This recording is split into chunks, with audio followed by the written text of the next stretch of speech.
Welcome to Cambridge English Language Institute. This is Ansar Ahmad. In today's video, I am going to talk about Hartley-Weinberg theorem. सबसे पहले बात करते हैं कि theorem से क्या मुराद होता है। थ्योरम से मुराद होता है अ फॉर्मल स्टेटमेंट। हम अगर यहाँ पे बात करेंगे a formal statement that can be shown to be true, हम कह सकते हैं to be true by logic। इससे अगर हम बात करेंगे, इससे मुराद ये होता है कि एक ऐसा स्टेटमेंट जो वो सही होता है। फॉर एग्जांपल यहाँ पे हम डिस्कस करेंगे P plus Q is equal to 1। ये हमारे पास एक फॉर्मल स्टेटमेंट है और ये सही भी है। तो यहाँ पे अगर हम सबसे पहले हार्डे को देखें, हार्डे कौन था, तो अगर हम यहाँ पे बात करेंगे, इसका फुल नेम था दैट इज कॉल्ड गोल्डफ्रे एच हॉरेल्ड इसका पूरा नाम था, जिसको हम कहते हैं हार्डे। और ये बेसिकली क्या था, ये बेसिकली एक मैथमेटिशियन था ब्रिटिश, जिसको हम कहते हैं ब्रिटिश मैथमेटिशियन। इसको हम कहते हैं मैथमेटिशियन CIN मैथमेटिशियन था। और ये कब पैदा हुआ था, ये 1877 से लेकर 1947 में वफात पा चुका था। इन्होंने क्या किया, ये दोनों मिलके हमारे पास 1908 में उन्होंने क्या जो है पब्लिश किया था, एक मैथमेटिकल इक्वेशन पब्लिश किया है P प्लस क्यू जो है। ये प्रिंसिपल इसको हम डिटेल से देखते हैं। हमारे पास एक दूसरे साइंटिस्ट है जिसका नाम है जिसको हम कहते हैं वेन हेलम। और हमारे पास क्या है, दैट इज कॉल्ड वेनबर्ग जो था, ये कब पैदा हुआ, ये पैदा हुआ था 18 और इसको कहते हैं 62। और ये कब वफात पा गए, ये 19 हमारे पास 37 में। इन दोनों ने मिलके, ये बेसिकली एक जर्मन फिजिशियन था। जर्मन फिजिशियन कहते हैं डॉक्टर। फिजिशियन का मतलब क्या होता है, डॉक्टर। ये एक डॉक्टर था। इसने भी इंडिपेंडेंटली काम करता, इन्होंने भी इंडिपेंडेंटली काम कर रहा था। तो कब 1908 में उन्होंने एक इक्वेशन पेश किया है जिसका नाम है P plus Q is equal to 1। अब ये किस चीज की पे काम कर रहा है, ये mathematical relationship related to genotypes, जिसको हम कहते हैं जीनोटाइप्स टू अलील फ्रीक्वेंसी क्या है, इसको हम देख देंगे। अलील फ्रीक्वेंसीज CIS, इन पे ये काम कर रहा था, को जानने की कोशिश करते हैं। तो इससे मुराद क्या होता है कि ये हमारे पास एक पॉपुलेशन है, ये हमारे पास क्या है, एक पॉपुलेशन है। पॉपुलेशन से क्या मुराद होते हैं, पॉपुलेशन से मुराद ये होते हैं कि group of individual organism living together at a particular area at a particular time. जब एक से ज्यादा ऑर्गेनिज्म एक जगह पे रहते हैं एक खास वक्त में, उसको हम कहते हैं पॉपुलेशन। अब ये कहते हैं कि ये एक पॉपुलेशन है, तो इनमें से एवोल्यूशन नहीं होता है जब ये फैक्टर मौजूद नहीं होते। अगर आप इस फैक्टर को रिमूव करते, कौन कौन से, इनमें से हमारे पास सबसे पहला फैक्टर का नाम है म्यूटेशन का नाम है। दूसरे का नाम है नेचुरल सिलेक्शन, जिसको हम कहते हैं नेचुरल सिलेक्शन। और हमारे पास थर्ड वन जिसको हम कहते हैं इनडेफिनेट लार्ज पॉपुलेशन, जिसको हम कहते हैं पॉपुलेशन। ये हमारे पास थर्ड वन है।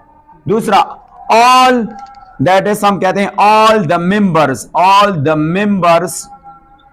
Members of population breed. ये हमारे पास फोर्थ वन है। फिफ्थ वन से क्या मुराद होते हैं, all mating is totally random, जिसको हम कहते हैं रैंडम।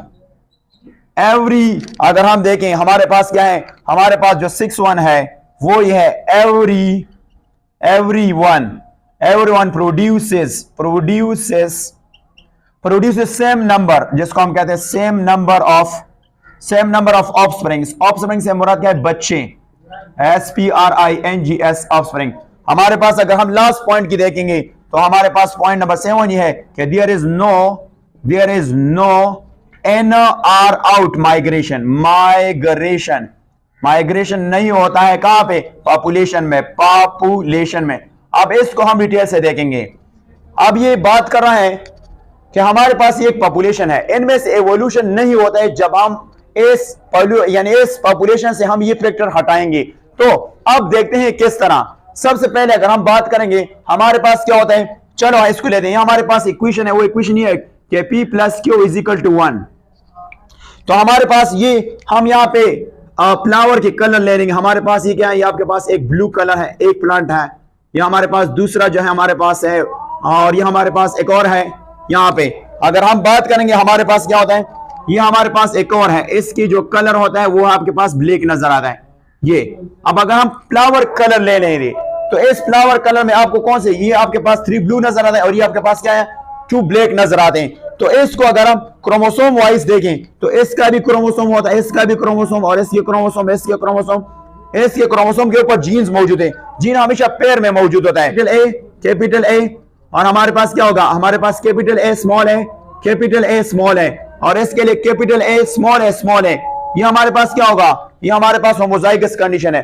अब जीन पूल से क्या मुराद होता है, इस पॉपुलेशन में जितनी जीन्स है उसको हम जीन पूल कहते हैं। 1 2 3 4 5 6 7 8, ये जो आपको 10 नजर है, ये हमारे पास क्या है, इसको हम जीन पूल कहते हैं, जीन पूल कहते हैं। अब अगर आप इसमें एक जो हमारे पास जो ब्लू कलर है, अब आप ब्लू कलर की ट्रेड की जीन्स फाइंड आउट करते हैं, उसको हम अलील फ्रीक्वेंसी कहते हैं, जीन फ्रीक्वेंसी कहते हैं। तो चलो फाइंड आउट करते हैं। हमारे पास ए कितना है, ए आपके पास ये आपके पास क्या है 1 2 3 4, आपके पास क्या है 4। तो इसको हम लिख सकते हैं 4, टोटल कितने हैं 10। तो ऐसे आएगा 0 पॉइंट, आपके पास क्या आएगा 0.4। ये 0.4 क्या है, ये हमारे पास जीन फ्रीक्वेंसी किसकी है, ये जो कैपिटल है जिसको हम कहते हैं, ये इसको हम P से डोनेट करेंगे कि किसके बराबर है, P के बराबर है। हमारे पास ये जो होमोजाइगस है इसको हम Q से डोनेट करेंगे।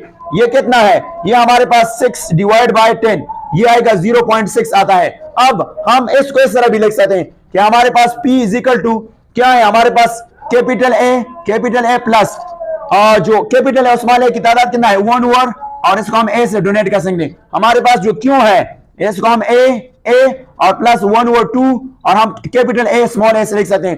तो अगर आप इसको रिप्लेस करेंगे तो आप यानी पी किसके बराबर, पी से मुराद क्या होता है, पी से मुराद होता है फ्रीक्वेंसी ऑफ डोमिनेंट एलील।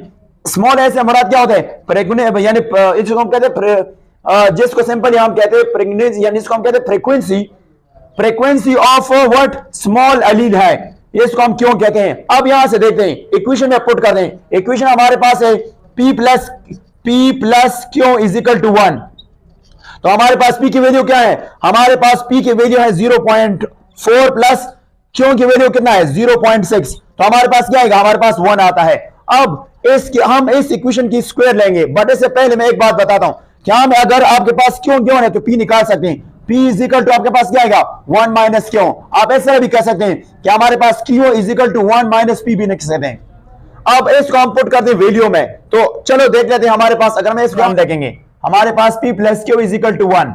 अब इसके स्क्वायर लेते हैं, स्क्वायर कैसे आएंगे, P स्क्वायर प्लस हमारे पास 2 और आपके पास P Q, और प्लस आपके पास क्या आएगा, हमारे पास आएगा Q square is equal to 1।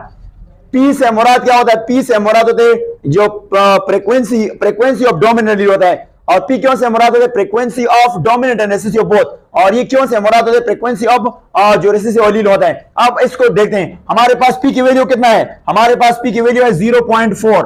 तो इसको आप कहेंगे, इसको आप ऊपर स्क्वायर लेंगे, हमारे पास प्लस है, और अगर हम यहां पे देखें हमारे पास 2 है। P की वैल्यू कितना है, P की वैल्यू हमारे पास है, यहां पे हमारे पास है दैट इज कॉल्ड 0.4, फिर मल्टीप्लाई करना है, हमारे पास क्यों की वैल्यू क्या है 0.6, और यहां पे क्या करेंगे, हमारे पास प्लस करना है, क्यों की वैल्यू कितना है, हमारे पास 0.6 है, इसकी स्क्वायर लेनी है और ये 1 के बराबर आ जाएगा। अगर आप इसके ले तो इसके स्क्वायर ले तो आपके पास आएगा 0.16 आएगा। इन दोनों को मल्टीप्लाई प्लस इसके साथ मल्टीप्लाई करेंगे तो आपके पास आएगा 0.48 आएगा, प्लस इसको आप करें तो आपके पास आएगा 0.36 आएगा, ये किसके बराबर 1। इसको आप प्लस करें तो आपके पास ये 100% आता है, और 100% इज इक्वल टू 1। अब ये क्या कहता है कि हमारे पास एक ये आपके पास पॉपुलेशन होता है, तो इनमें से एवोल्यूशन नहीं होता है जब ये फैक्टर नहीं होते। तो इस फैक्टर को जानने की कोशिश करते हैं। पहला फैक्टर है म्यूटेशन। तो म्यूटेशन आपको पता है, म्यूटेशन से मुराद होता है change in the sequence of DNA और न्यूक्लियोटाइड, स्ट्रक्चर ऑफ क्रोमोसोम भी हो सकते हैं, तो ये तो भी पॉसिबल नहीं है। नेचुरल सेलेक्शन से क्या मुराद होते हैं, हमारे पास ये एक ऑर्गेनिज्म है, ये दो, जो ऑर्गेनिज्म एनवायरमेंट में फिट होता है तो वो सर्वाइव करेगा, जो फिट नहीं वो क्या होगा, वो रिजेक्ट हो जाएगा, तो ये भी पॉसिबल नहीं है। इनडेफिनिट लार्ज पॉपुलेशन से क्या मुराद है, ये कह रहा है कि लार्ज पॉपुलेशन नहीं हो सकता है, तो ये तो भी पॉसिबल नहीं है। All the members of population breed, इससे मुराद होते हैं जितनी भी पॉपुलेशन की मेंबर्स होते हैं, फॉर एग्जांपल सी है डी, ये सारे एक दूसरे के साथ जो है मैटिंग कर सकता है। Next, all mating is totally random, what do you mean? क्या हमारे पास ये ए है तो ये बी के साथ भी मैटिंग कर सकता है, सी के साथ भी कर सकता है, डी के साथ भी कर सकता है, तो इसको रैंडम मैटिंग कहते हैं।